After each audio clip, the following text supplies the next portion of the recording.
Good morning, my brothers and sisters. Welcome to episode 39 of Be With Me in the book of Romans, chapter 8. And we have a sweet, sweet passage to sit with today. Yesterday, we got this great presence of the Holy Spirit and found that He is groaning for us. He's for the things that we groan for, He is groaning for us. And we ought to be praying for the things that we groan for, but also knowing that He is groaning for us, that we are known, we're helped, and we're interceded for, and we're indwelt. All right, well, today the passage just goes on. So this is Romans 8:28. And we know that for those who love God, all things work together for good, for those who are called according to His purpose. Verse 29, for those whom He foreknew, He also predestined to be conformed to the image of His Son, in order that He might be the firstborn among many brothers. And those whom He predestined, He also called. And those whom He called, He also justified. And those whom He justified, He also glorified. Verse 31, what then shall we say to these things? If God is for us, who can be against us? All right, we're not going to get to all that today, but let's start with this. This podcast drops on a very special day. That is the first day of 2023, January 1st, 2023. And I was thinking about the moment in time. Well, this is not God's first day. God is for us, and when is the time frame that we're looking at with God is a long time frame, or is it just instantaneous like it is here on, first day of the year? Well, it's a very long time. For those He foreknew, for those He also predestined, He conformed. These are long-term kind of things. So yesterday kind of was that God is for us in the moment. That is, He's groaning for us in our, the down and dirty stuff that we have to be dealing with. And then secondly here, now we see that God is for us in the super long term. Foreknew, predestined, calling us, justifying us. These are the epic in scope as far as time frame goes. And then what is the direction? So the first thought is, what is the time frame? It's a very long time frame today. Secondly, what's the direction? The direction is towards an outcome, to a conformity to His image, that He wants us to look like Him. And then finally, what is the means that He's using to get us there, to look like God, the working together for good?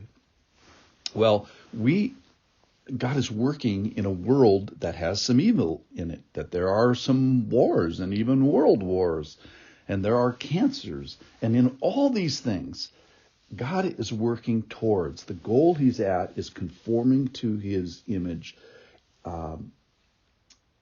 amidst difficult circumstances. So we all ask the question, why? Why is there evil? Why is there judgment? Why is there hunger and hardship? And why is there illness? And why is there depression? Why is there aging? And I realize that I'm not exactly answering the question today, and there's times for that. But the point is, the big point for today is that God is at work.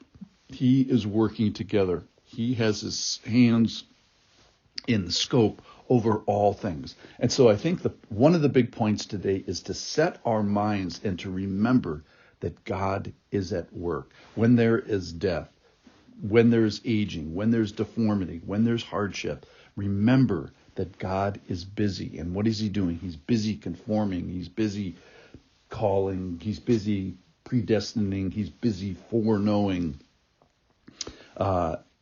So amidst all our limitations and groanings, God is active, and He's heading towards glorification. So God is in this, and He has been in this, and He will finish being in this. So the sort of the before, during, and after time frame. God is at task. And here's one of my big sound bites today is He is on purpose. God is at work. and he is on purpose. So when the complaints are that you may throw at me and say, hey, you aren't answering the question, why is there evil? There's an answer for that, and it's for another day. But today, the idea that I'd like to leave you with, two ideas. One is to set your mind and know something. What is that? That God is active and he is on purpose. He is on task. Let's not lose that. He's beginning a work. He's doing a work. He's finishing a work in all of us. He's been at it for a long time. It's not his first day. He has ability. He has interest, and God is working. So God is both at work and he is on purpose. He is on task. All right. So finally then, the issue is, what should I do? So one thing is to set your mind. Definitely do that. Have this attitude. Know this. But the second thing that struck me about this passage is to set our hearts. And we know that for those who love God, all things work together. For those who love God, all things work together for good. For those who are called according to his purpose. Love God. Let's be inclined, and let's be more inclined in our hearts. So let's incline our hearts. So when we look at the sovereignty and the actions and the interventions and the character and the conforming that God is doing, let's incline our let's incline our hearts to love for his sovereignty. Let's love for his action. Let's love God for his activity. Love God for his interventions.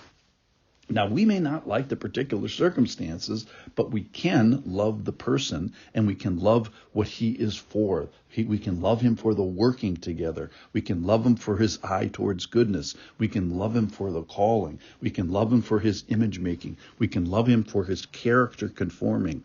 You look a lot like love. So my prayer today for me and for you is, let's grow our heart response. So part of it's our head response and setting our mind and having a right attitude and knowing a few things and knowing that he's at work and on purpose. And then to set our hearts. Let's love God and respond in the right way that he's on purpose. I love that you groaned for me. That was yesterday. And today you're for us in a new way. I love that God is on purpose. I love that God is at work. Thanks for listening.